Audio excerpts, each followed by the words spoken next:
We conservatives, we know this better than anyone. We've been fighting their globalist Marxist agenda for years. Own nothing and you'll be happy, they said, whilst they've been printing money into oblivion, resulting in you and I having ever less purchasing power. Multiculturalism will enrich your life, they said, whilst our country's changed beyond recognition in less than 10 years. We should all be feminists, they said, as they pit the sexes against each other and shame people for wanting traditional lives. We have all been fighting this. As a matter of fact, we've been talking about basically nothing else for these past 2 days. But if I'm being honest, all of these discussions seem completely trivial to me at this time. Sure, I can talk about woke terror in universities. I can talk about cancel culture and about the fact that the left-wing media is mean to me. But why would I talk about wokeness in university if soon I'm not legally allowed to enter university? Why would I talk about protecting our national heritage if soon I can't legally enter a museum?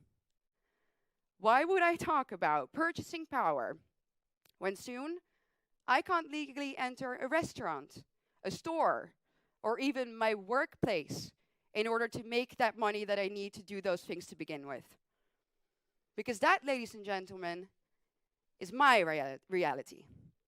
And it's the reality of the 1.5 million of my fellow countrymen who have refused to take an experimental vaccine that most of them do not need.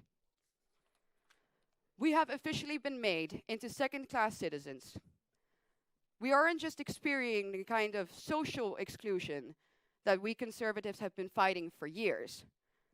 We are experiencing actual, legal exclusion from everyday life in a way that has been absolutely unprecedented up until, well, that last time. And I know that I might make you uncomfortable by saying that. I know that's not something that you want to hear. I'm pretty sure that most of you want to believe that I'm exaggerating even. And that's exactly the problem.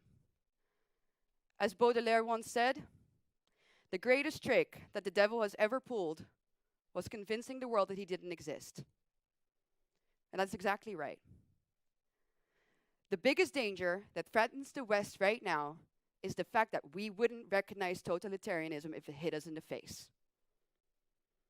We believe that the things that happen elsewhere in the world would never happen here in the Free West. But they will, and they already are. Because, ladies and gentlemen, they're boiling the frog, and I hate to bring it to you, but we're the frog. And don't be fooled. Don't think that because you are vaccinated, that this won't affect you. If you do, you're being dangerously short-sighted. Because we need to think about what the precedent is that's being set here. We need to think about the tendencies that are below this, that are unfolding right in front of our eyes. Our most fundamental constitutional rights are being set aside without an end date, and you best believe that no human rights agency is fighting for us. Those natural, God-given rights that we thought we had, like medical privacy, freedom of movement, and bodily integrity, boom, out of the window. All under the pretext of public health, of course. And boy, isn't it smart. Because who wants to be against public health? We all want to protect other people from dying, right?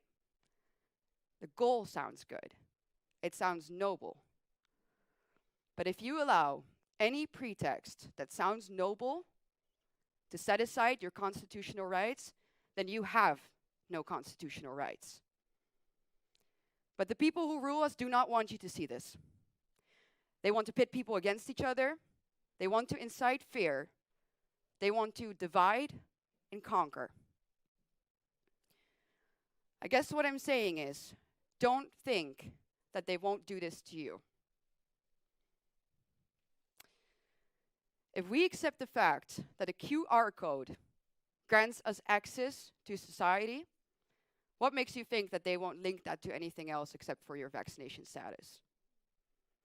What if that green screen on your phone that grants you access to society turns red the moment you take a flight too many? or you eat meat too much, or you didn't recycle your plastic yesterday, how dare you? What if that green screen on your phone that is linked to your digital wallet that's filled with nothing more but, I'm going to say it, central bank digital currencies, will turn red the moment you say something that the government classifies as hate speech? What if they can turn off your life at the push of one button? If they can do it in China, they can do it here. Ladies and gentlemen, freedom that is limited to those who do and say exactly what the government wants them to do and say is no freedom. It's freedom it's imprisonment dressed up as freedom. And we need to see it for what it is. If we want to turn this around, that is. We need to wake up. We need to speak up. We need to say no, draw a line, and disobey these laws. Because lex injusta non est lex. Because when something as fundamental as our freedom is at stake, then just hoping that things will turn out all right is not enough. We don't just have the duty to protect our past from destruction. We conservatives have the duty to protect our future from destruction too. Thank you very much.